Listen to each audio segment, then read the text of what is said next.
Hi Tony. Well, things move on that bit. All we got here since our last, an awful lot happened since the last bit of tape. I think the last bit you saw was just the body going back on after the Nationals. Well, it's come on in a big way since then. Obviously the most noticeable thing there is the holes cut for the instruments. What we've got are the speedo and tacho, and then in the centre are going to be warning lights, you know, for alternator charging, that kind of thing, oil pressure. Well, I don't know about oil pressure, I can't remember what they're for, to be honest. It's written down somewhere. But I think everything else is there. We've got a headlight switch to the left, warning lights in the centre, then ignition, and then your 4 main gauges in here. Up behind the dash, and I don't know how well this will or won't show, there's the brake pedal assembly, and we did buy one. That didn't work out terribly well, so we wound up making our own. So we've made the pedal in its entirety. We've used the box up there is the one that we bought for it, so we've used that, just modified that slightly, and then made a pedal. And there's a framework up there which has been made, and that's all bent steel tubing, which has been bent round and also supports the steering column and the brake pedal box, and also the door hinges. And we've got one door hinge in place, which is there. That's actually a very nice billet aluminium door hinge. You can see a little bit poking through the masking tape there we've put on to protect it, stop it getting scratched, but that's quite a nice thing. That's just sort of roughly in position. That has been such a job to get these to fit, and what we've had to do is space the hinge out slightly to get it to clear the edge of the door, and to give it a 5-degree slant forwards and out to make the doors open nice. So that's been quite a job. This last 3 weeks really has been spent making the underdash brace, making all that fit, making the pedal box fit, you know, making it all come together. And there's the other side of the dash frame is in there and not in position, and that's part of it there, and it goes in 2 halves. So fairly major work. I know it doesn't sound an awful lot when you say it like that, but my God, that is some work. You can see there's a hole in the bulkhead the other side. Just operate the pedal for me, Rodney, please. There's a hole in the bulkhead the other side. We've had to do that to give the pedal some room to go in there. And we've made, again, which has taken a bit of time, we've made an extension that goes on the front of the firewall. Pretty good actually, because it gives it a smooth finish on the other side of the firewall. We've got the mirror in place, looks very nice. We've now cut your holes out for your vents, and you'll see a little bit of the very horny looking serpentine system in there. We had clearance issues. We got an alternator on there, found we couldn't shut the bonnet, so that was a problem. And when we lift this up, you see we've now got the radiator support in place, which we've had to make. Like everything, it's had to all be custom made for this now.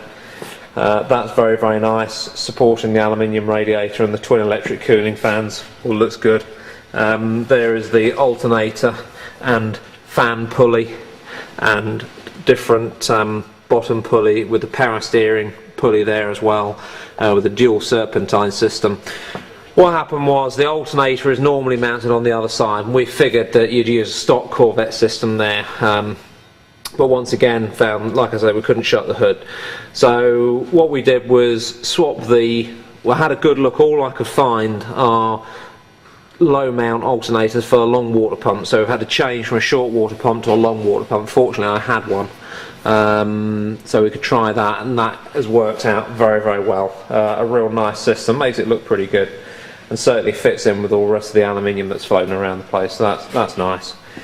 That's the bulkhead. It's not in position, it's just laid in position at the moment. And if I come round the front, then you'll see what I mean. We've made a raised piece there which extends the footwell that bit further forward, and looks really good. And like I say, once that's bonded into place, will give you a smooth finish which will make this look a whole bunch less like a kit car. Once, you know, we're going to have the same kind of deal on the underside of the hood. Once we get the tunnel made for the air cleaner, we'll be a-okay, and I think we'll do that in aluminium rather than fiberglass. We've got in here where the headlights are going to be fixed to.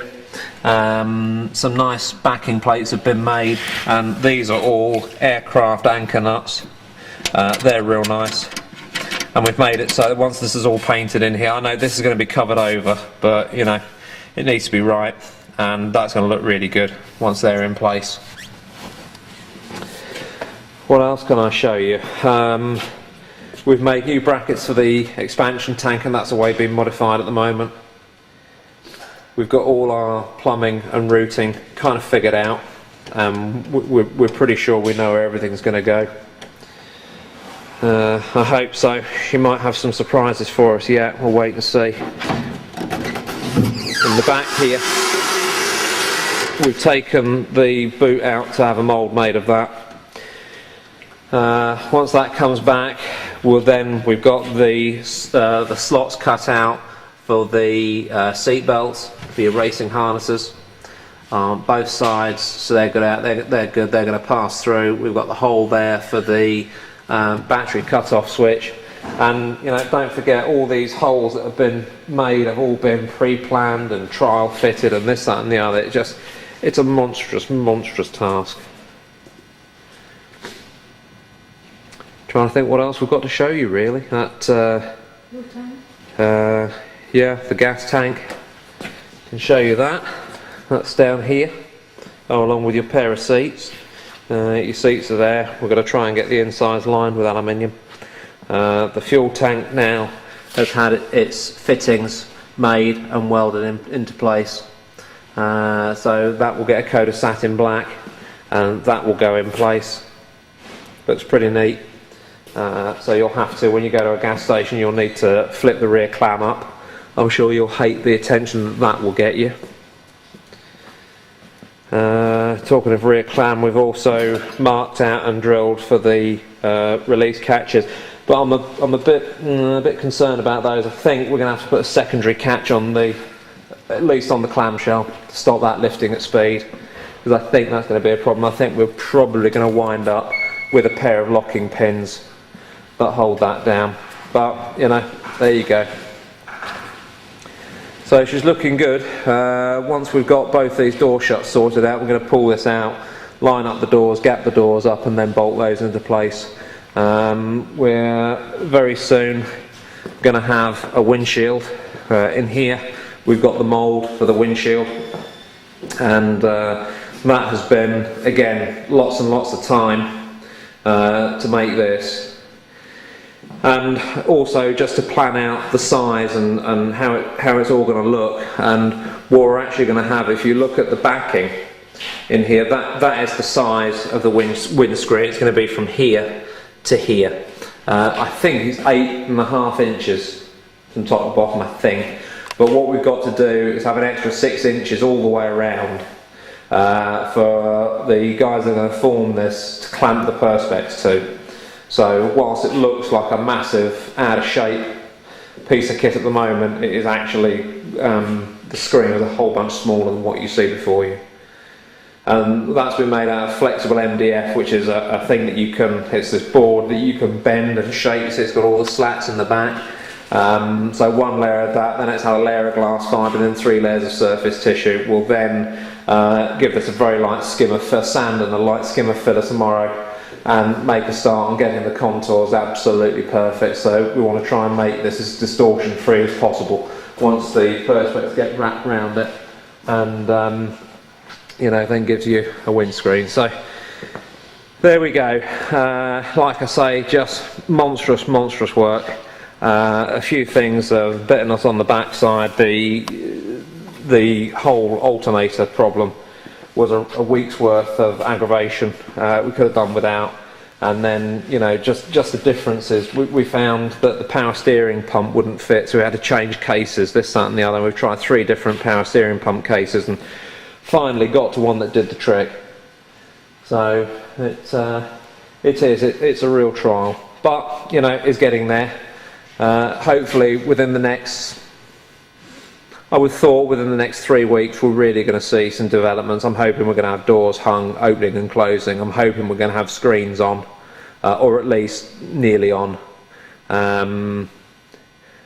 That's the plan anyway. So we shall see. Do some more in a bit.